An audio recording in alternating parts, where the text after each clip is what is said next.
Ce vendredi 6 juin à 19h45, Laurent Ruquier a donné le coup d'envoi de T18, la nouvelle chaîne gratuite qui bouleverse le paysage audiovisuel français.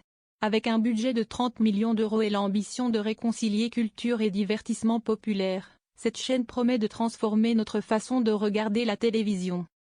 L'animatrice Julie Andrieux, en direct depuis Venise, où elle est en tournage pour T18, présentera une émission culinaire et de voyage. Le premier épisode sera sur Rome. L'idée est de sortir des circuits balisés touristiques.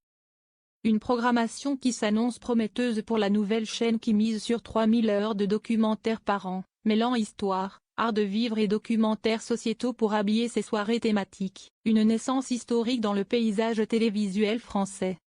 L'événement est rare dans l'audiovisuel hexagonal, une nouvelle chaîne de télévision gratuite voit le jour sur la TNT. Il n'y en avait pas eu depuis le lancement de France Info en 2016.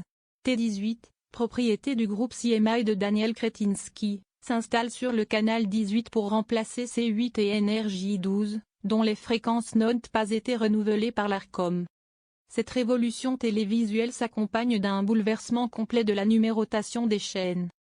Dans la nuit du 5 au 6 juin, plusieurs chaînes ont changé de numéro, notamment les chaînes d'information qui ont été regroupées dans un bloc cohérent. BFM TV et CNOU passent des canaux 15 et 16 aux canaux 13 et 14, tandis que LCI et France Info s'installent respectivement aux canaux 15 et 16. T18 se positionne avec un slogan évocateur, la télé qui s'amuse à réfléchir. Christopher Baldelli, ancien directeur de France 2 et RTL, dessine les contours d'une chaîne ambitieuse. Notre actionnaire n'est pas du tout interventionniste. Nous avons bénéficié d'une grande confiance et d'une vraie liberté dans la mise en place de cette chaîne. Elle ne sera ni élitiste ni trash et trouvera un public sans avoir recours au clash systématique. Bienvenue sur T18. Je suis le premier à avoir la chance de prononcer cette phrase, a lancé Laurent Ruquier. Le lancement de T18 s'est déroulé pile à l'heure avec l'animateur vedette à l'écran, accompagné d'Avad Jamshidi et Mathieu Croissando, les trois visages de cette chaîne qui promet de s'adresser à l'intelligence des téléspectateurs sans leur prendre la tête. Valérie Salomon, présidente de CMI France, groupe propriétaire de L, version Femina, Télé 7 jours. Denis Oliven et Christopher Baldelli ont symboliquement poussé la manette depuis la régie pour mettre la chaîne à l'antenne, dans une ambiance décontractée et sobre, loin du bling-bling habituel. La programmation révèle cette volonté de réconcilier exigence et accessibilité.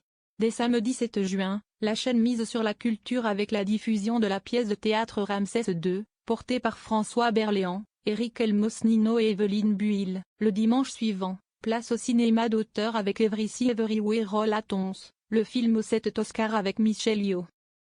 La chaîne s'est engagée auprès de l'Arcom à diffuser des programmes inédits ambitieux, au moins 3000 heures de documentaires, 1000 heures de magazines d'information, 20 films d'art et essais et 25 captations de spectacles vivants en première partie de soirée. Laurent Ruquier incarne le visage de cette renaissance télévisuelle. L'animateur des grosses têtes a ainsi assuré le lancement de la chaîne avant de prendre les rênes de chez Ruquier, une émission culturelle hebdomadaire diffusée chaque samedi à 20h dès le 14 juin. En direct, Laurent Ruquier s'est d'ailleurs excusé de manière humoristique sur la non-modestie de ce nom d'émission. Deux autres figures complètent le trio de tête d'affiche. Avad Jamshidi, rédactrice en chef du magazine Elle, animera chaque lundi en quête de sens, un débat d'une demi-heure sur les questions d'actualité ou de société après la diffusion d'un film ou documentaire. Mathieu Croissando, ancien directeur de la rédaction de l'Op et éditorialiste sur BFM TV et Public Sénat, modérera Pour tout dire, un débat quotidien de 90 minutes programmé à 22h30 du lundi au vendredi. Avec des échanges sur la politique, la géopolitique, la société et l'économie.